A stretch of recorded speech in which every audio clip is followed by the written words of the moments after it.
Je dois investir, je dois avoir d'autres sources de revenus. Est-ce que ces questions te préoccupent? Dans l'affirmative, je te propose 3 clés dont l'application va t'aider à passer à l'action. Le générique.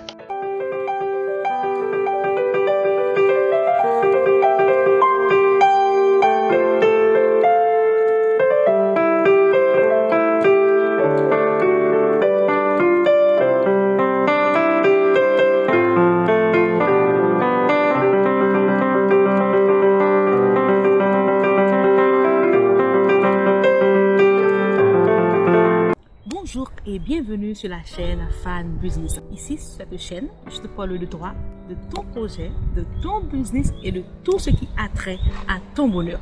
Je sais qu'en matière épargne, tu t'améliores. Il y a même parmi vous qui arrivent à épargner les 20% dont j'avais parlé à travers cette vidéo. Cependant, en matière d'investissement, il y a un blocage. Si tu restes à la fin de cette vidéo, tu vas avoir non seulement les 3 clés qui vont t'aider à passer à l'action, mais également un bonus t'accompagner à faire ton premier investissement si ce n'est pas encore fait. Allons voir comment toi tu peux t'en tirer en matière d'investissement. La première clé à savoir en matière d'investissement, c'est que on investit dans des actifs et non des passifs. On aime bien en parler d'actifs et de passifs. Moi, j'aime bien en parler aussi. Mais qu'est-ce qu'un actif? Un actif, c'est un bien qui te procure ou qui va te procurer présentement ou à l'avenir des revenus. C'est-à-dire qu'il va t'apporter de l'argent en poche. Alors qu'un passif, c'est tout le contraire. C'est un bien qui va t'enlever de l'argent en poche. Essayons de voir quelques exemples d'actifs. Par exemple, tu peux t'acheter des pousses de maquillage, des matériels de soins de beauté, des matériels de décoration. Il suffit que tu les utilises pour pouvoir fournir un service payant. Ce sont des actifs. Tu peux par exemple t'acheter un ordinateur. Si tu t'intéresses dans les business en ligne, grâce à l'ordinateur, tu vas pouvoir te générer des revenus. Et si, dans ce cas, l'ordinateur est un actif, essayons d'augmenter la base. Tu peux par exemple faire des placements dans des institutions financières. Le placement est un actif. Tu peux t'acheter une maison, une voiture pour pouvoir les revendre à nouveau. Ce sont des actifs. À noter que la maison où tu habites et la voiture que tu conduis ne sont pas des actifs, mais des passifs. La seconde clé à savoir en matière d'investissement, c'est que l'investissement est un risque.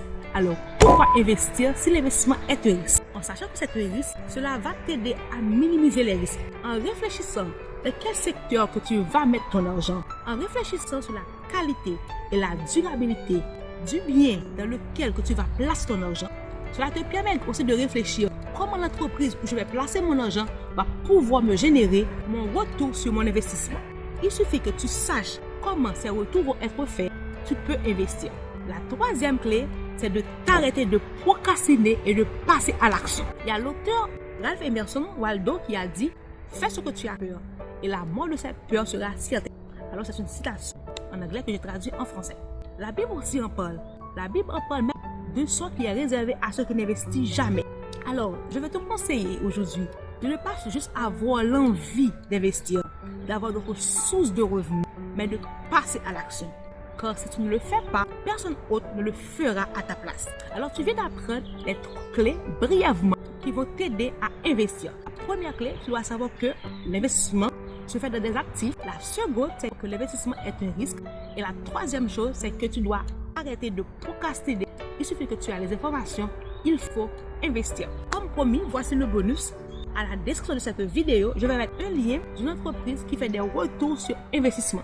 En appuyant sur le lien, tu vas manifester ton intérêt pour pouvoir investir. L'entreprise elle-même fera le nécessaire de pouvoir te contacter ou rentrer en contact avec toi pour pouvoir te fournir les informations nécessaires. Si tu es satisfait de leur offre, tu pourras en retour investir. Je tiens sincèrement à te remercier pour ton soutien, pour tes commentaires sur cette chaîne, car ils m'aident vraiment à pouvoir te servir beaucoup mieux. Et cela me fait vraiment plaisir. Et mon plus grand plaisir sera de te voir avancer sur tes projets en suivant les conseils sur cette chaîne. On se verra à ma prochaine vidéo qui sera la partie 2 de cette vidéo-là. Vas-y, à bientôt.